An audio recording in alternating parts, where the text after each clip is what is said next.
ओम श्री परमात्मने नमः। ओम श्री परमात्मने नमः। श्रीमद् भागवत गीता के 11वें अध्याय का अर्थ। इस प्रकार भगवान के वचन सुनकर अर्जुन बोले, हे भगवान, मेरे अनुग्रह करने के लिए परम गोपनीय अध्यात्म विषयक वचन अर्थात उपदेश आपके द्वारा जो कहा गया उससे मेरा यह अज्ञान नष्ट हो गया है, क्योंकि हे कमल नेत्र, मैंने भूतों की उत्पत्ति और प्रलय आपसे विस्तार पूर्वक सुने हैं तथा आपके अविनाशी प्रभाव भी सुने हैं। हे परमेश्वर, आप अपने को जैसा कहते हो यह ठीक ऐसा ही है, परंतु हे पुरुषोत्तम, आपके ज्ञान, ऐश्वर्य, शक्ति, बल, वीर्य और तेज युक्त रूप को प्रत्यक्ष देखना चाहता हूँ। इसलिए हे प्रभु, मेरे द्वारा वह आपका रूप देखा जाना शक्य है। ऐसा यदि मानते हैं तो हे योगेश्वर, आप अपने अविनाशी स्वरूप का मुझे दर्शन कराइए। इस प्रकार अर्जुन के प्रार्थना करने पर श्री कृष्ण भगवान बोले, हे पार्थ, मेरे सैकड़ों तथा हजारों नाना प्रकार के और नाना वर्ण तथा आकृति वाले अलौकिक रूपों को देख। हे भरतवंशी अर्जुन, मेरे में आदित्यों को अर्थात अदिति के 12 पुत्रों को और 8 वसुओं को, 11 रुद्रों को तथा दोनों अश्वनी कुमारों को और 49 मरुद्रणों को देख, और भी बहुत से पहले न देखे हुए आश्चर्यमय रूपों को देख। हे गुडाकेश, अब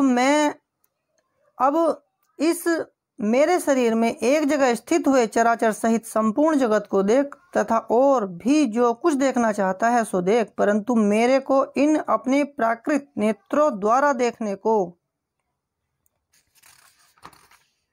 निस्संदेह समर्थ नहीं है। इसी से मैं तेरे लिए दिव्य अर्थात अलौकिक चक्षु देता हूँ।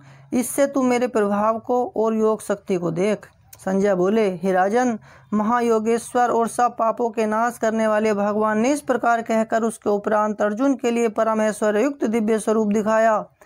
उस अनेक मुख और नेत्रों से युक्त तथा अनेक अद्भुत दर्शनों वाले एवं बहुत से दिव्य भूषणों से युक्त और बहुत से दिव्य शस्त्रों को हाथों में उठाए हुए तथा दिव्य माला और वस्त्रों को धारण किए हुए और दिव्य गंध का अनुलेपन किए हुए एवं सब प्रकार के आश्चर्यों से युक्त सीमा रहित विराट स्वरूप परम देव परमेश्वर को अर्जुन ने देखा। हे राजन, आकाश में 1000 सूर्यों के एक साथ उदय होने से उत्पन्न हुआ जो प्रकाश होवे, वह भी उस विश्वरूप परमात्मा के प्रकाश के सदृश कदाचित ही होवे। ऐसे आश्चर्यमय रूप को देखते हुए पांडुपुत्र अर्जुन ने उस काल में अनेक प्रकार से विभक्त हुए अर्थात पृथक पृथक हुए संपूर्ण जगत को उस देवों के देव श्री कृष्ण भगवान के शरीर में एक जगह स्थित देखा। उसके अनंतर वह आश्चर्य से युक्त हुआ हर्षित रोम वाला अर्जुन विश्वरूप परमात्मा को श्रद्धा भक्ति सहित सिर से प्रणाम करके हाथ जोड़े हुए बोला, हे देव, आपके शरीर में संपूर्ण देवों को तथा अनेक भूतों के समुदायों को और कमल के आसन पर बैठे हुए ब्रह्मा को तथा महादेव को और संपूर्ण ऋषियों को तथा दिव्य सर्पों को देखता हूँ। हे संपूर्ण विश्व के स्वामी, आपके अनेक हाथ, पेट, मुख और नेत्रों से युक्त तथा सब ओर से अनंत रूपों वाला देखता हूँ। हे विश्वरूप, आपके न अंत को देखता हूँ तथा न मध्य को और न आदि को ही देखता हूँ। हे विष्णु, आपको मैं मुकुट युक्त, गदा युक्त और चक्र युक्त तथा सब ओर से प्रकाशमान तेज का पुंज, प्रज्वलित अग्नि और सूर्य के सदृश ज्योति युक्त, देखने में अति गहन और अप्रेम्य स्वरूप सब ओर से देखता हूँ। इसलिए हे भगवान, आप ही जानने योग्य परम अक्षर हैं अर्थात परब्रह्मा परमात्मा है, और आप ही इस जगत के परम आश्रय हैं तथा आप ही अनादि धर्म के रक्षक हैं और आप ही अविनाशी सनातन पुरुष हैं, ऐसा मेरा मत है। हे परमेश्वर, मैं आपको आदि अंत और मध्य से रहित तथा अनंत सामर्थ्य से युक्त और अनंत हाथों वाला तथा चंद्र सूर्य रूप नेत्रों वाला और प्रज्वलित अग्नि रूप मुख वाला तथा अपने तेज से इस जगत को तपायमान करता हुआ देखता हूँ। हे महात्मन, यह स्वर्ग और पृथ्वी के बीच का संपूर्ण आकाश तथा सब दिशाएं एक आपसे ही परिपूर्ण हैं तथा आपके इस अलौकिक और भयंकर रूप को देखकर तीनों लोग अति व्यथा को प्राप्त हो रहे हैं। हे गोविंद, वे सब देवताओं के समूह आप में ही प्रवेश करते हैं और कई एक भयभीत होकर हाथ जोड़े हुए आपके नाम और गुणों का उच्चारण करते हैं तथा महर्षि और सिद्धों के समुदाय कल्याण होवे ऐसा कहकर उत्तम उत्तम स्तोत्रों द्वारा आपकी स्तुति करते हैं। हे परमेश्वर, जो 11 रुद्र और 12 आदित्य तथा 8 वसु और साध्यगण, विश्वदेव तथा अश्वनी कुमार और मरुदगण और पितरों का समुदाय तथा गंधर्व, यक्ष, राक्षस और सिद्ध गणों के समुदाय हैं, वे सब ही विस्मित हुए आपको देखते हैं। हे महाबाहो, आपके बहुत मुख और नेत्रों वाले तथा बहुत हाथ, जंगा और पैरों वाले और बहुत उदरों वाले तथा बहुत सी विकराल दाढ़ों वाले महान रूप को देखकर सब लोग व्याकुल हो रहे हैं तथा मैं भी व्याकुल हो रहा हूँ, क्योंकि हे विष्णु, आकाश के साथ स्पर्श किए हुए दैदीप्यमान अनेक रूपों से युक्त तथा फैलाए हुए मुख और प्रकाशमान विशाल नेत्रों से युक्त आपको देखकर भयभीत अंतःकरण वाला मैं धीरज और शांति को नहीं प्राप्त होता हूँ। हे भगवान, आपके विकराल दाढ़ों वाले और प्रलय काल की अग्नि के समान प्रज्वलित मुखों को देखकर दिशाओं को नहीं जानता हूँ और सुख को भी नहीं प्राप्त होता हूँ। इसलिए हे देवेश, हे जगन निवास, आप प्रसन्न हो।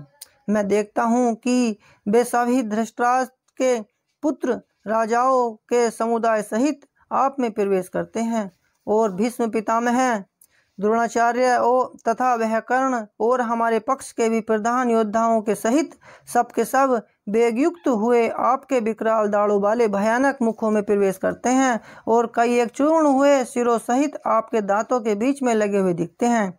हे विश्वमूर्ते, जैसे नदियों के बहुत से जल के प्रवाह समुद्र के ही सम्मुख दौड़ते हैं अर्थात समुद्र में प्रवेश करते हैं, वैसे ही वे सूरवीर मनुष्यों के समुदाय भी आपके प्रज्वलित हुए मुखों में प्रवेश करते हैं। अथवा जैसे पतंग मोह के बस होकर नष्ट होने के लिए प्रज्वलित अग्नि में अति वेग से युक्त हुए प्रवेश करते हैं, वैसे ही यह सब लोग भी अपने नाश के लिए आपके मुखों में अति वेग से युक्त हुए प्रवेश करते हैं और आप उन संपूर्ण लोकों को प्रज्वलित मुखों द्वारा ग्रसन करते हुए सब ओर से चाट रहे हैं। हे विष्णु, आपका उग्र प्रकाश संपूर्ण जगत के तेज को तेज के द्वारा परिपूर्ण करके तपायमान करता है। हे भगवान, कृपा करके मेरे प्रति कहिए कि आप उग्र रूप वाले कौन हैं। हे देवों में श्रेष्ठ, आपको नमस्कार है, आप प्रसन्न होइए। आदि स्वरूप आपको मैं तत्व से जानता हूँ, क्योंकि आपकी प्रवृत्ति को मैं नहीं जानता। इस प्रकार अर्जुन के पूछने पर श्री कृष्ण भगवान बोले, हे अर्जुन, मैं लोकों का नाश करने वाला बढ़ा हुआ महाकाल हूँ। इस समय इन लोकों को नष्ट करने के लिए प्रवृत्त हुआ हूँ। इसलिए जो प्रतिपक्षियों की सेना में स्थित हुए योद्धा लोग हैं, वे सब तेरे बिना भी नहीं रहेंगे, अर्थात तेरे युद्ध न करने से भी इन सब का नाश हो जाएगा। इससे तू खड़ा हो और यश को प्राप्त कर तथा शत्रुओं को जीतकर धन धान्य से संपन्न राज्य को भोग, और यह सब सूरवीर पहले से ही मेरे द्वारा मारे हुए हैं।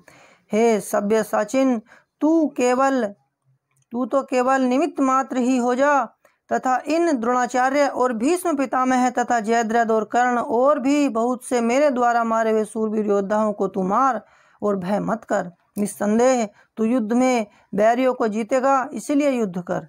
इसके उपरांत संजय बोले कि हे राजन, केशव भगवान के इस वचन को सुनकर मुकुटधारी अर्जुन हाथ जोड़े हुए कांपता हुआ नमस्कार करके फिर भी भयभीत हुआ प्रणाम करके भगवान श्री कृष्ण के प्रति गदगद वाणी से बोला कि हे अंतर्यामीन, यह योग्य ही है कि जो आपके नाम और प्रभाव के कीर्तन से जगत अति हर्षित होता है और अनुराग को भी प्राप्त होता है तथा भयभीत हुए राक्षस लोग दिशाओं में भागते हैं और सब सिद्ध गणों के समुदाय नमस्कार करते हैं।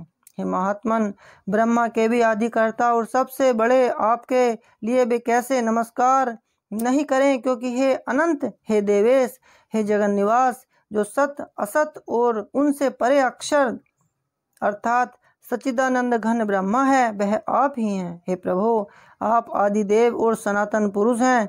आप इस जगत के परम आश्रय और जानने वाले तथा जानने योग्य और परम धाम हैं। हे अनंत रूप, आपसे यह सब जगत व्याप्त अर्थात परिपूर्ण है।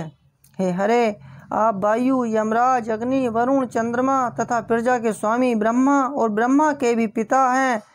आपके लिए हजारों बार नमस्कार नमस्कार होवे।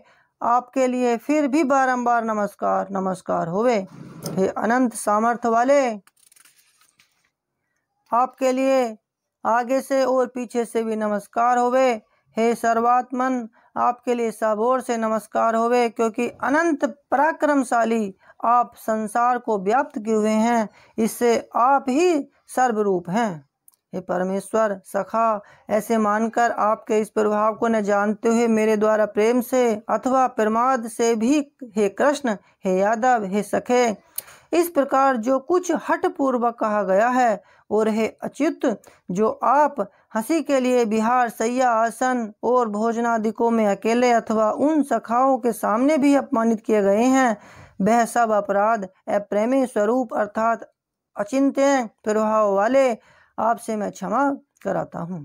हे विश्वेश्वर, आप इस चराचर जगत के पिता और गुरु से भी बड़े गुरु एवं अति पूजनीय हैं। हे अतिशय प्रभाव वाले, तीन लोकों में आपके समान भी दूसरा कोई नहीं है, फिर अधिक कैसे होवे। इससे हे प्रभु, मैं शरीर को अच्छी प्रकार चरणों में रख के और प्रणाम करके स्तुति करने योग्य आप ईश्वर को प्रसन्न होने के लिए प्रार्थना करता हूँ। हे देव, पिता जैसे पुत्र के और सखा जैसे सखा के और पति जैसे प्रिय स्त्री के, वैसे ही आप भी मेरे अपराध को सहन करने के लिए योग्य हैं। हे विश्वमूर्ते, मैं पहले न देखे हुए आश्चर्यमय आपके इस रूप को देखकर हर्षित हो रहा हूँ और मेरा मन भय से अति व्याकुल भी हो रहा है। इसलिए हे देव, आप उस अपने चतुर्भुज रूप को ही मेरे लिए दिखाइए। हे देवेश, हे जगन निवास, प्रसन्न होइए।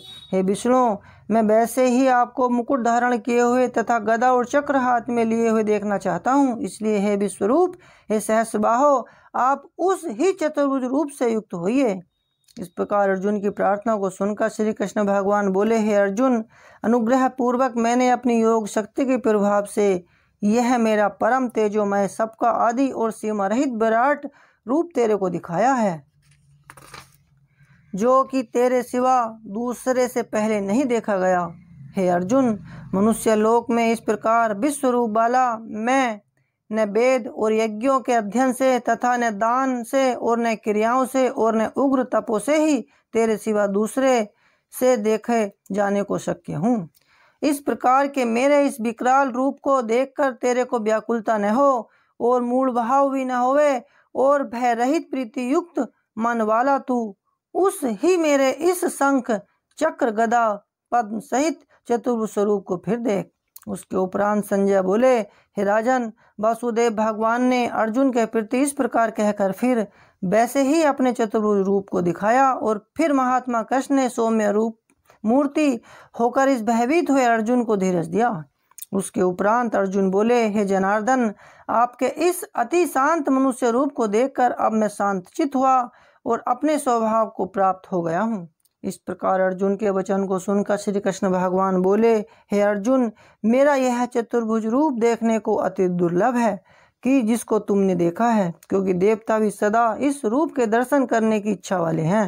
हे अर्जुन, न वेदों से, न तप से, न दान से और न यज्ञ से इस प्रकार चतुर्भुज रूप वाला मैं देखा जाने को शक्य हूँ कि जैसे मेरे को तुमने देखा है। परंतु हे श्रेष्ठ तप वाले अर्जुन, अनन्य भक्ति करके तो इस प्रकार चतुर्भुज रूप वाला मैं प्रत्यक्ष देखने के लिए और तत्व से जानने के लिए तथा प्रवेश पाने के लिए अर्थात एक ही भाव से प्राप्त होने के लिए भी शक्य हूँ। हे अर्जुन, जो पुरुष केवल मेरे लिए ही सब कुछ मेरा समझता हुआ यज्ञ, दान और तप आदि संपूर्ण कर्तव्य कर्मों को करने वाला है और मेरे परायण है अर्थात मेरे को परम आश्रय और परम गति मानकर मेरी प्राप्ति के लिए तत्पर है तथा मेरा भक्त है अर्थात मेरे नाम, गुण, प्रभाव और रहस्य के श्रवण, कीर्तन, मनन, ध्यान और पठन पाठन का प्रेम सहित निष्काम भाव से निरंतर अभ्यास करने वाला है और आसक्ति रहित है अर्थात स्त्री, पुत्र और धनादि संपूर्ण सांसारिक पदार्थों में स्नेह रहित है और संपूर्ण भूत प्राणियों में वैर भाव से रहित है। ऐसा वह अनन्य भक्ति वाला पुरुष मेरे को ही प्राप्त होता है। इति श्रीमद् भगवद गीता रूपी उपनिषद एवं ब्रह्म विद्या तथा योग शास्त्र विषयक श्री कृष्ण और अर्जुन के संवाद में विश्व दर्शन योग नामक 11वां अध्याय समाप्त हुआ। ओम श्री परमात्मने नमः। ओम श्री परमात्मने नमः।